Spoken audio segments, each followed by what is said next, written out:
So they just recently released the results of the year-and-a-half Marshall Fire investigation, Boulder County Sheriff's Department, and it had some pretty interesting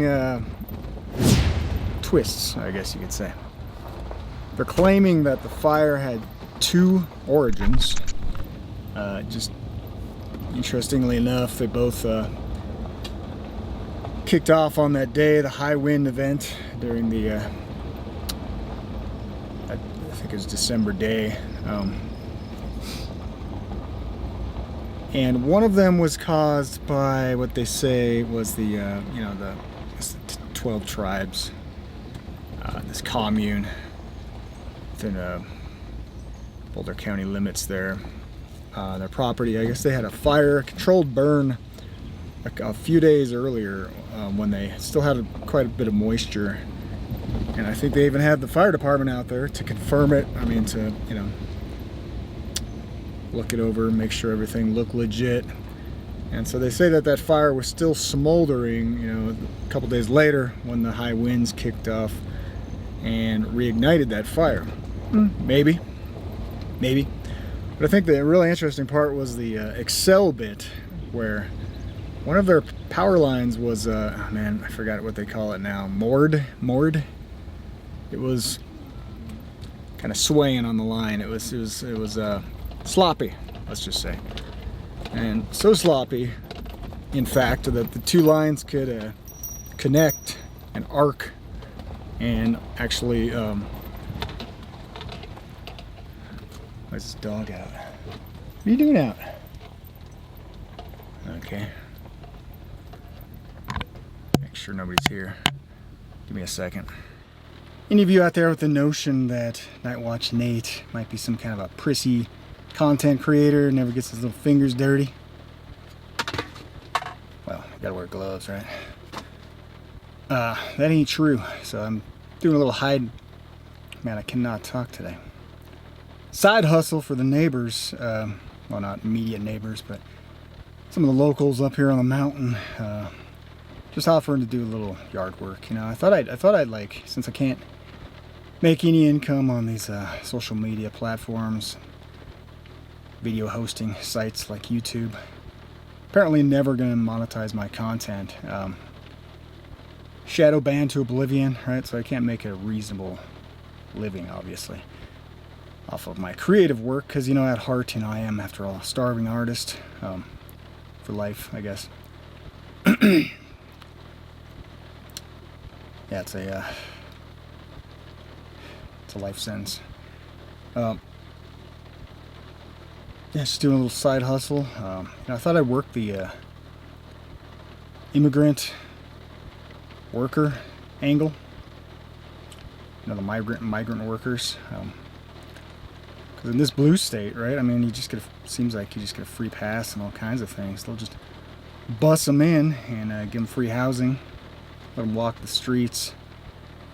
And meanwhile, the media will never do its job in any kind of investigations like this Marshall Fire investigation. Don't ever look for them to do any kind of crunch any numbers like actual crime rates, say. In contrast to the average, American population here in Colorado, never look to them to kind of compare statistics on crime rates from all these military-aged men from God knows what country being bussed into metropolises like Denver without any kind of oversight, right? No kind of background checks, nothing. And so, yeah, this interesting little angle on this, and I commented on a few videos, put out from these local corporate shill news agencies. And this is why, the new model is the Joe Rogan model, where, former newsmen from Fox, like Tucker now, right? He's just blown up. Huge. Last I checked yesterday, he had like 30 plus million views on his first episode on Twitter, right? Twitter episode.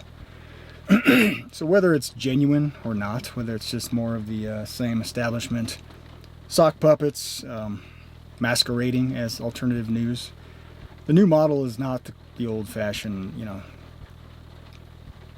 long spent, long past dinosaur age corporate news media, the new model is to appear as independent as possible, right?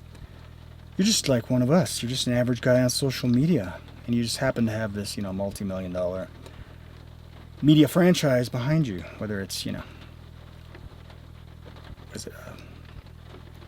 who owns Fox, something, one of those Foxcom, that sounds like Apple. Anyway, one of these massive conglomerate corporations, whether it's owned by them or some private interest that you'll never know. We're still alternative news, right, guys? So the one little angle that popped into the, I watched pretty much all the way through the conclusion of the Marshall Fire investigation, and one angle I thought was interesting was this Xcel Energy angle, which was days after, maybe even the day following the fire.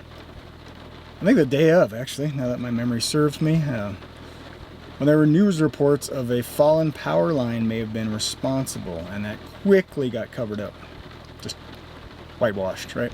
And even in this latest investigation, press conference, I forgot his name, the sheriff of Boulder County, he said that actually the power line that was down, and this is a lot of legal mumbo jumbo technicalities, right? Power line that was down did not have enough current going through it to create a spark. But technically, was it moored power line they call it, I think? Again, you got to use the proper language, the proper linguistics. Because the district attorney gave, once again, kind of cover for Xcel, and he said, well, technically, by denying that there was a power line down, according to their own language, that was correct. Because the power line was not actually down, it was just moored. It was just flopping around in the wind, bouncing up against other power lines. That's not technically down, okay? So legally, and that's what I hear from all this, there's all this plausible deniability for this massive, multi-billion-dollar, I'm pretty sure, corporation, Xcel, one of the main power suppliers here in Colorado, probably Midwest in general. The plausible deniability angles are all over the place. Like they had this it was 2005, they had a fire start up in this underground coal burn area, where there's this, one of these perpetual burning coal fires under the ground. But they did say after 2005, they heavily mitigated the area. They buried the place in dirt, right? And they even investigated and said there should have been no flare-ups in activity during that time for the coals to set the fire, but there just conveniently happens to be right underneath that power line, Xcel power line, this notorious underground coal fire area. And I guess right after the press conference, Xcel came out and said this is ludicrous to claim that our power lines were at all responsible. The fire started a whole, what did they say, like 80 to 110 feet away from the power line that they, by the way, fixed the day following.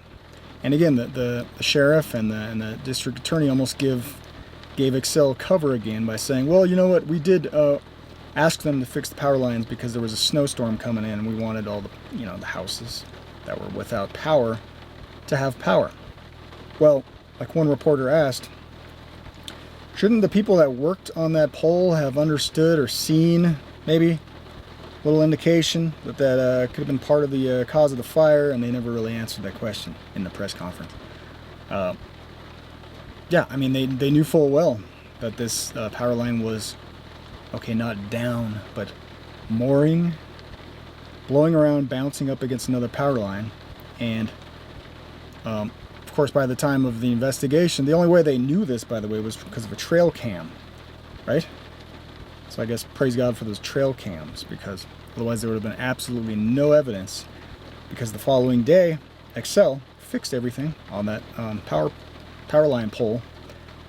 And so there was apparently no evidence that this power line was having any issues, right, for a later investigation. So meanwhile, Xcel has been just totally trying to cover up any involvement And the media, like I said, I commented on several videos of the local news shills. They did everything they could, basically, to look the other way. Drag their feet on any kind of actual investigative journalism on their own part, right? Trying to connect, excel. Because, of course, they're all deathly afraid of ever challenging one of these massive corporations, which is just par for the course. If you're a corporate news source, you're not going to question, possibly more powerful corporations or expose anything that might do any harm, to their profits, to their stakeholders, more importantly, in this new stakeholder capitalist economy, right, guys? Yeah, they just think it's interesting. There's obviously, they said that there's no evidence of any crime being committed, right? Because this was all about a investigation of a potential crime that would. There's civil lawsuits that will follow, no doubt, especially after this. The sheriff's department was brave enough to implicate, at least on one angle, and that's the other thing that they wouldn't even touch. They're like, that's not part of our investigation. We're not going to touch how the two fires, the two fires that started at the same time, one on the property of the 12 tribes, little commune, and the other one on this Excel power line. They wouldn't even remotely give you any indication, when and where those two fires linked up. And according to the pictures that I saw, weeks after the fire, I think it was pretty obvious where the fires linked up. It was like right next to that Foothills Highway, right? Pretty sure, if my memory serves me. But, this is again why, the lamestream, corporate, enemy of the people news media has lost all credibility, because they can't even do the simplest, investigation on their own. Stuff that I can look up, right? Like in the Operation Warp Speed era, COVID, within weeks, within months after this quote-unquote virus was released, I started to smell bullshit, right?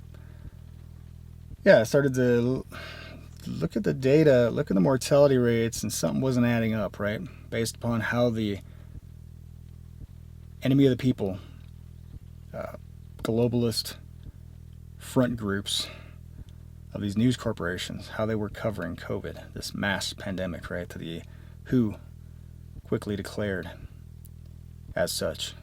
And the president later, of course, declared a national state of emergency over a flu-like, virus. May or may not be one and the same thing as the flu. This is how the media has just completely lost all credibility. And this is why they have to masquerade now, right, as independent. Little social media. I'm a Twitter newsman now, right? Like Tucker. Still haven't done that podcast on Tucker. As you can tell, I don't have the time. I'm a migrant worker these days, right? In the summertime, at least. But, that's the angle. That's why, I said when Fox released Tucker, they just gave him wings, right? Because now he's going to have the street cred, right? As being a legit, like a Russell Brand type, independent news guy, which is the, all the metrics point to is the new model for people getting their information. That's really what they're concerned of, these globalists, these monopoly men. The guys that, everybody's worried about AI, and we're all like looking the other way about what kind of powers Google already has, right? In manipulating minds and creating civil strife, and these Operation Mockingbird extension platforms like Twitter, and the role that they play manipulating people's minds and creating, uprisings. What about BLM? How much did Twitter contribute to the BLM movement and the burning down of our cities, right? Rioting. How many people were killed based upon the hype, created by the media, corporate media in conglomeration with social media networks, fomenting terrorism. manufacturing homegrown domestic threats. Anyway, those are my thoughts. I just think it's kind of interesting. I just released that little rant from a year ago on some of my thoughts, my ideas on how this could be connected to arson. That was one angle I didn't hear them even touch. What about all the recent string of arsonists and crazy people trying to light fires in Boulder County, by the way, like that one lady they caught on the campus, I think, of CU? Yeah, in Boulder. I didn't hear anything about arson, right? And, if you see a pattern over and over again, if the, FBI labels eco-terrorism as one of the greatest, most destructive, most popular trends in homegrown domestic terrorism, why wouldn't you investigate that angle? Just maybe, knowing that the media was reporting the day of that we were going to have a high fire hazard, like they do anymore. They kind of prescript the narrative, for the few crazy nut jobs out there that might want to, act out on that information, get a little attention. They said the day of, this is a extremely high wind fire danger day. And they said this in the following days after, as well as after the Marshall Fire, most destructive fire in Colorado history, by the way. And just think of the payout that an Excel would have to pay out if it was discovered conclusively, not just this circumstantial evidence with a bunch of with plausible deniability. There was 2 fires, so technically which fire contributed to this or that house burning down. And on top of that, there's a coal fire burning underneath that particular power line, so who knows, right? We'll never really get at the bottom of it. And good luck going to court against a corporation like Excel Energy. Some small guy, some independent homeowner that lost everything. Yeah, good luck going to court with those guys. But it'll be interesting to see how this all pans out, what kind of civil litigations. Again, this investigation was just for any kind of possible crime in connection with these fires, as the sheriff's department. That's their job, I guess. But it doesn't protect any of these players, including the 12 tribes, maybe, from any kind of litigation against people that were directly harmed. Man, what do they say? There's like over 1,000 pets estimated killed in this fire. Man, that's so sad, because so many people were home at work, or at the job place, away from home.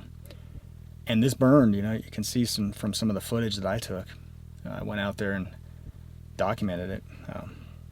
Some of the fires burning over the cities at night. This just swept through whole neighborhoods. Insane. And it did almost have like this, almost like a, it was definitely surreal, almost a paranormal, feeling to it. Just how destructive this fire was and how quickly it swept through, whole towns, whole neighborhoods, right? Yeah, we're living through some interesting times, guys. Anyway, those are just some of my thoughts. The rain's let up. I might have to get back to work, dang it. That's what you gotta do. I'm doing a little side hustle. Yeah, again, legal immigrant. And I'm just an albino, okay? You can't discriminate based on skin tone, guys, all right? I'm hoping to work that angle in this blue state now. I don't know, maybe they'll hook me up with some free housing someday when can't afford to live. Hey man, it might be the new redefined American dream, right guys? Anyway, thanks everybody for watching. More to follow. I might do another follow-up. This is just a rant today on the spot. I had a chance because it was pouring on me again. Yesterday I was out there. I think I snapped a pic, and I was out there getting hailed on. Yeah, raking in the rain. I'm gonna have to make a song. I don't know, raking in the rain. It's fun stuff. But it's pretty good money. I'll admit I'm making a little bit more than Manuel doing my manual labor. But yeah, I'm working that white privilege angle too, right? You got to work every angle, these guys, right, guys? No, I'm actually not working for a smarter immigrants, and I can actually speak the native tongue, so that helps if you want to ask a little more dinero, right, guys? Dinero. Anyway, God bless everybody. Thanks for watching. Stay tuned. I'll put more out soon. Any chance, any moment I get. Keep churning out the content despite all the shadow banning lately. Yeah, see you later. This is Nightwatch N8, signing out.